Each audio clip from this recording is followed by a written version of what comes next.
Welcome to my guide on how to smash DI. Before I talk about smash DI techniques and how to practice them, I want to talk a little bit about how smash DI actually works. Even if you think you know quite a bit about smash DI, I'd recommend watching this section as it's imperative to how the technique actually works.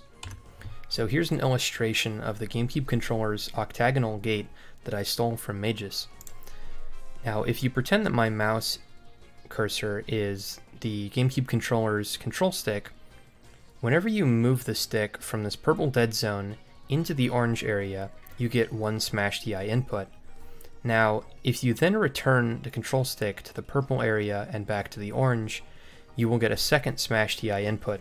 This method of double smash DIing is very non-optimal, however, and luckily there's a second one that we can use. So, if you hit the stick in a direction, and then you pass one of these 8 dots in the direction indicated by the arrow, you will get a second smash DI input. And note that this is the only criteria to getting a second smash DI input. So if you were to oscillate the stick up and down past this point, every time we pass the dot in the direction indicated by the arrow, we'll get a second smash DI input. Whereas conversely, if I move the stick all the way between these 2 points over and over without passing either of them, I would get 0 smash DI inputs. So it's very important to keep these points in mind. And if you have a notched controller, these will be your Firefox notches around your orthogonals. So that makes it much easier to visualize and practice if you have a notched controller. If not, you may need to get a pencil or a Sharpie or something and mark out these points on your controller so that you can look at the control stick and sort of practice it in slow motion to make sure that you're not using more effort than is necessary. So there's 2 techniques for getting as much smash DI as possible, and you're going to use each of these techniques in different situations. So the first technique I call burst smash DI. This is when you want to get 3 smash DI out as quickly as possible in as short of an amount of time as possible without having to change your grip on the controller. So if you get hit by a move that you aren't expecting, that you don't have much time to react to, so you don't have time to change your grip, or if it's something that's very frame tight, like Fox's up throw up air, where you need those smash DI inputs in as small of a window as possible to get out of Fox's up throw up air. I think you only have like 4 frames to SDI the first hit of up air. So this technique I call burst smash DI, and what you want to do is hit the stick straight in one of these 4 orthogonal directions, so whatever direction you're trying to escape to. So for the rest of the examples, I'm going to pretend that we're trying to smash DI right.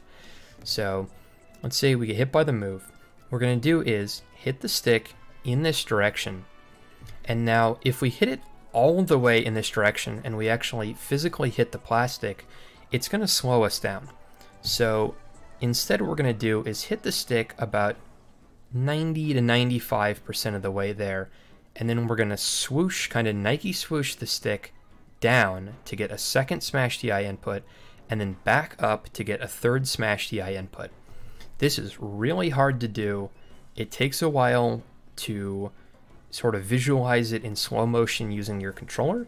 It is not at all intuitive to go for the Nike swoosh, but I've done a lot of testing myself, and if you actually just slam the stick against the wall, just the physical forces will prevent you from doing this as quickly as possible. You can also go from here to here and then up and then down. I always do down and then up, but it's up to you. It makes literally no difference. As long as you pass the dot in the direction indicated by the arrow, you'll get your input. So this method is really good. This is sort of a general, easy to work in method because you shouldn't have to change your grip on the controller. Basically, just having your thumb on the stick you should be able to perform this input once you've grinded it enough. And in terms of frame windows, you should be able to fairly consistently do 3 smash DI in about 5 or 6 frames every time. I haven't even grinded it a lot, and I can kind of consistently get 5 to 6 frames when I'm kind of doing a little grind session, but I don't grind it that often. So the second method I want to talk about is what most people call Wank SDI. Now, this is what you want to use when you have a lot of time to prepare for the hit. Generally, you're going to want to change your grip on the controller for this to do it as quickly as possible. So you would want to use this if, let's say for some reason you really wanted to smash DI Falcon's stomp knee. Once the stomp hits, you don't need to, you've already input your DI on the stomp, so you can basically take your hands off the controller, put them in position, and then start smash DIing for the knee. And so we're going to preemptively smash DI. And so we're going to move the stick all the way up against the gate. And then you're going to smash the stick up and down between these points as quickly as you can, over and over and over again, until the move is done hitting you, until you're out of hit lag. So we're going to preemptively move the stick over. And then my method is to oscillate up and down between these 2 points. Now, you could technically oscillate just up and down between this. You are only getting a smash DI input on the up, but it's also half the distance. So you can try out both yourself, see which one you like more, but basically I just smash between these 2 points. Now, in terms of frame windows for this one, it's going to be much closer to something like 1 smash DI input every 3 or 4 frames. So you can see for something like Fox's up throw up air, this method is totally unacceptable, because if you're going for 2 smash DI in 4 frames for Fox's up throw up air, you'll pretty much never hit it using this Wank DI method. This is much better for big moves. So you see things like that clip of Wizzy smash DIing the Falcon's knee inward. You would want to do Wank SDI because you have a lot of time to react to it, and knee has a lot of frames, so you want to go for more than 3 inputs. So now that I've sort of explained both methods, I'm going to show you how to practice. So you're going to want to boot up 20XX. I think I have 4.07. Maybe someday Achilles will bless us with 4.08, but in the meantime, 4.07. So you're going to want to go into one-player training mode. Sorry, my screen needs to transition. So you're going to want to go into one-player training mode. Now you're going to want to pause, hit the D-pad right twice to enable develop mode. Make sure your speed's not messed up. And then hit X and D-pad up to exit pause mode. Now we're going to hit Y and D-pad right to turn on DI draw. And while we're at it, let's get Falcon under this platform. So you can see we now have DI draw enabled. For the sake of the camera, we're going to get Falcon, somewhere around here.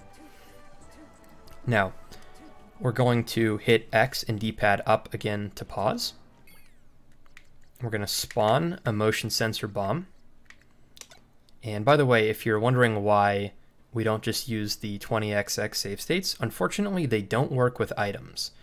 There may be a better way that I'm not thinking of to practice this, but where you can use the 20XX save states, but in the meantime, we do it like this.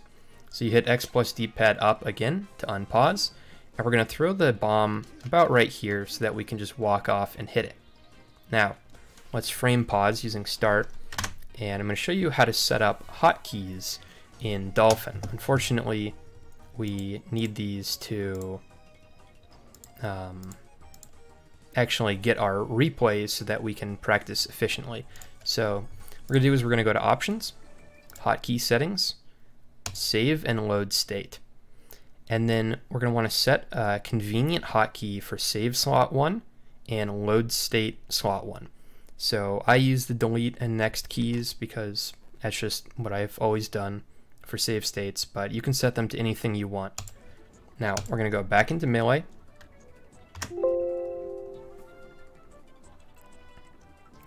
And we're going to unpause, and then we're going to hit our save state hotkey to make a save state. And now we can fall into this bomb, and you will see the DI draw once we pause. So the orange is our smash DI. And you can see here I got one smash DI to the right and then kind of an upper diagonal smash DI. Now, every time we do this, we just load and we try it again. So going for burst smash DI, for example, there I got 2, there I got 3. So when you do this, you're going to want to get this line in as straight of a pattern as possible. So you can see if I did this pretty much frame perfect, that I would be able to get a straight input, a barely diagonal input, and then a barely diagonal second input. So this kind of optimalness in getting as rightmost as possible comes from keeping the control stick as close to the points we're trying to pass as possible. So if you go too far, you're going to get up and down smash DI like this, you know, diagonal up and down, which you don't want. We want these sort of clean, see if I can even get one.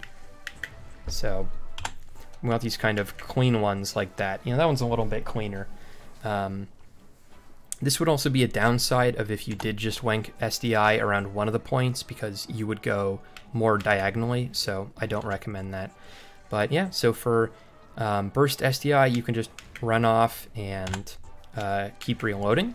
Now for Wank Smash DI, because you can accidentally jump and stuff like that, I would recommend running off, air dodging, and then spamming your SDI. So, oh, my finger slipped. So there we go. You can see run off, air dodge, and then Wank SDI around certain points. Now for Wank SDI, you probably want to get about 3 or 4, ideally, you know, as high as possible, of these lines. So you can see here I got 3, but really this is 11 frames of hit lag, so I should be able to get more. But, you know, you just grind away and see how much you can get.